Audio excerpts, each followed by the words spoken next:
చూడటం చాలా దుర్మార్గమైనటువంటి చర్యగా మేము భావిస్తున్నాం. దాంట్లో భాగంగానే సర్వేపల్లి నియోజకవర్గ ఇన్ఛార్జి మాజీ మంత్రివర్యులు సోమిరెడ్డి చంద్రమోహన్ రెడ్డి గారి యొక్క ఆదేశానుసారం ఈరోజు వెంకటాచలం మండలంలో ఈ నిరసన కార్యక్రమాన్ని మండల తెలుగుదేశం పార్టీ యొక్క ఆధ్వర్యంలో నిర్వహిస్తున్నాం. మేము ఒకటే చెప్తున్నాం, చంద్రబాబు నాయుడు గారికి వస్తున్నటువంటి ప్రజాదరణ చూసి జీర్ణించుకోలేనటువంటి సైకో ముఖ్యమంత్రి పోలీసుల్ని అడ్డం పెట్టుకుని చంద్రబాబు నాయుడు గారి యొక్క సభల్ని, లోకేష్ బాబు గారి యొక్క పాదయాత్రల్ని అలిసిపోయాలని చూడటం అది మీ యొక్క తరం కాదని చెప్పి ఈ సందర్భంగా మేము తెలియజేస్తున్నాం.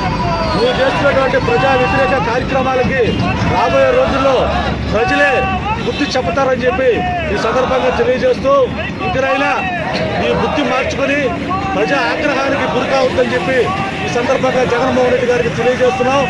మీరు అంబేద్కర్ రాసినటువంటి రాజ్యాంగ వ్యవస్థ ప్రకారం మీరు పరిపాలన చేస్తున్నారా, లేదు రాజారెడ్డి రాజ్యాంగాన్ని అడ్డం పెట్టుకొని మీరు పరిపాలన చేస్తున్నారా?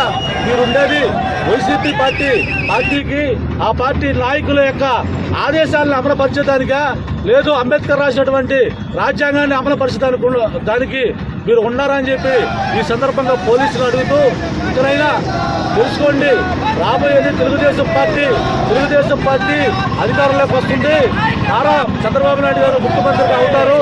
మీరు ఇప్పుడు ప్రజా వ్యతిరేక విధానాలను ఎవరు అవలంబిస్తున్నారో అటువంటి పోలీసు మీద చర్యలు తప్పకుండా తీసుకుంటామని చెప్పి ఈ సందర్భంగా తెలియజేస్తూ మేము ఒకటే చెప్తున్నాం జగన్మోహన్ రెడ్డి గారికి, నువ్వు ఇన్ని అవాంతరాలు కలిగించినా చంద్రబాబు నాయుడు గారికి, లోకేష్ బాబు గారికి వచ్చేటువంటి ప్రజా స్పందన ఎక్కడ తగ్గదని చెప్పి ఈ సందర్భంగా తెలియజేస్తా ఉన్నాం.